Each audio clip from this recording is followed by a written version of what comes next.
by the gods. What have I become?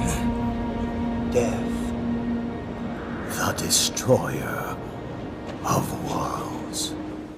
I got a question for you guys. How will the God of War series end?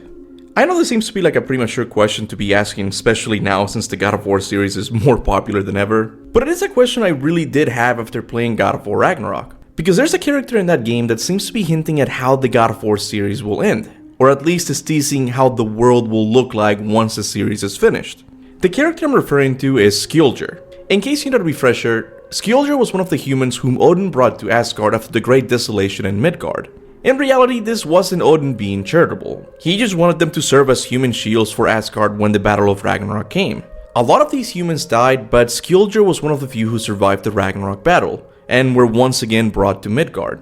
But what I find interesting about Skjoldr is the last interaction he has with Kratos. Kratos finds him somewhere in Midgard trying to pull from the wall the coin Odin gave Atreus to repair the hole in the roof.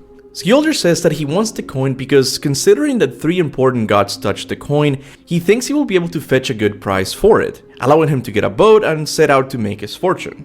Now, even though the game doesn't explicitly say what will happen to Skjoldr, many fans have made the connection that Skjoldr will become one of the first Danish kings who was also named Skjoldr. The reasoning being that Skjoldr will sell Odin's coin for a good price and use his fortune to become a king. Something that backs this theory is that when you use photo mode to look at the coin, you will see that it kinda resembles one of the Danish coins from that time.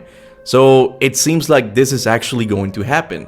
Skjoldr is going to become a king. Personally, I like this theory, but it does come with some serious implications. The most important implication being that the God of War universe will end up looking like our world, sharing the same historical figures such as Skjoldr. This is something Corey might have teased back in 2016 when God of War 2018 was still in development. A lot of people think Norse, they think Viking, but there's really this amazing prehistory, sort of the migration, and then prior to that, the pre-migration era, where in the Viking era they always talked about the gods have abandoned us. Thor and Loki and Odin all walk the earth at one point, but they're not around anymore. They fight for them, but they're not there. And this idea that we're at is saying we're at a prehistory point when the gods did walk the earth, when monsters were real before they became extinct. So if the events of the Norse game take place in the pre-migration era of Scandinavia, this means that there will eventually be a post-migration era. Something else that seems to support the theory that Skjoldr will eventually become a Danish king, which will be the first sign that the God of War universe is becoming more like ours. But before that happens, something else has to take place. That being the death of all the gods. Because in a secular world, you can't have humans flourishing while there's still gods walking the earth. Because no matter how many humans band together to take down a single god, their strength will never be enough. Something that was clearly shown with Ares in Athens. Now, if the God of War universe moves in a direction where all the gods will be eliminated, then we need to ask who or what will destroy them. And I think you can surmise from the thumbnail that my answer is going to be Kratos. Now, I know that seems like the obvious answer given that Kratos already destroyed an entire pantheon, but I don't want to use Greece as an example. I want to show you that there's been a few instances after the release of God of War 3 that show Kratos is heading in the direction of liberating all of humanity from the reign of the gods. The first piece of evidence is something that oddly enough never gets talked about in the community. Yet, it seems like a pretty pivotal point in the history of the Norse pantheon. Within the Lore and Legends book, there's a very useful timeline of the Norse pantheon. Now, if you go to 113 years before the events of God of War 2018, you will see something very interesting.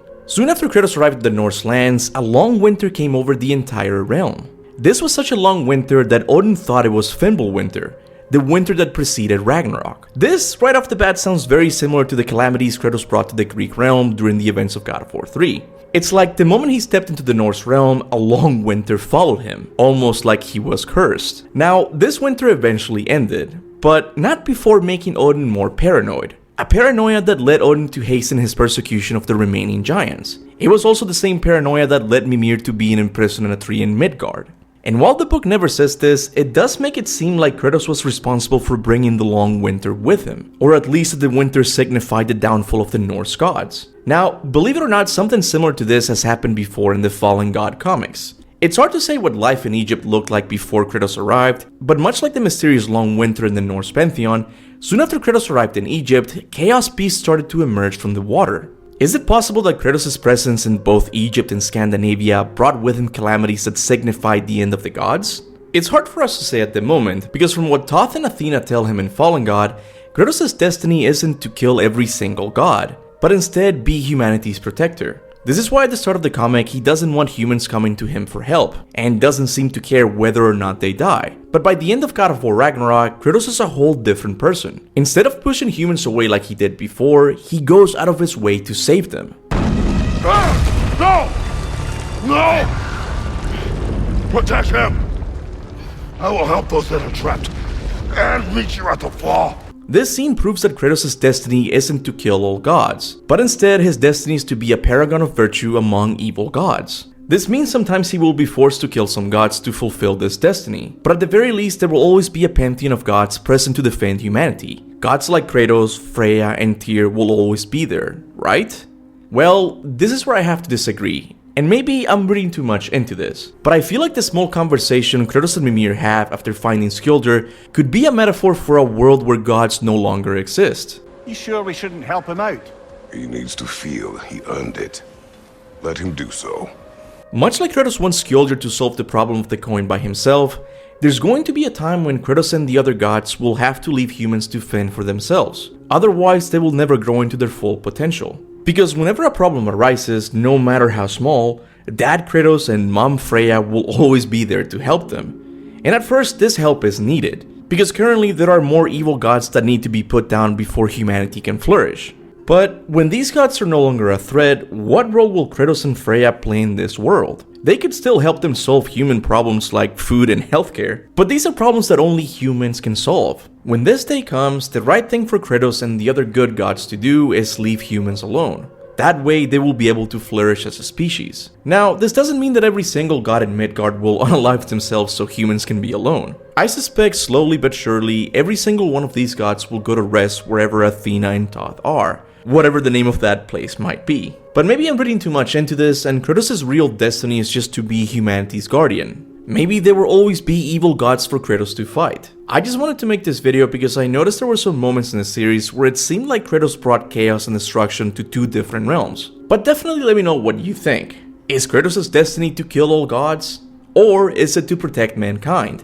Maybe you like my take and it's a little bit of both. Whatever your thoughts are, make sure to leave them in the comments section below. Now, as always, I want to give a big thanks to all of my members for supporting the channel monthly. Once again, I recently left my day job to work on YouTube, so having you guys support the channel for as long as you have is just the best help any content creator could ask for. You guys don't have to do it, but you still do regardless. So I just want to say I'm just really lucky to have such an awesome community who's willing to back me and the channel. So again, from the bottom of my heart, guys, thank you. I would also like to thank everyone who likes and shares my videos. I know these seem like small actions, but the YouTube algorithm can sometimes be brutal. So I want to make sure you guys know I appreciate you as well. And with that said, thanks for watching. And remember, go forth in the name of Olympus.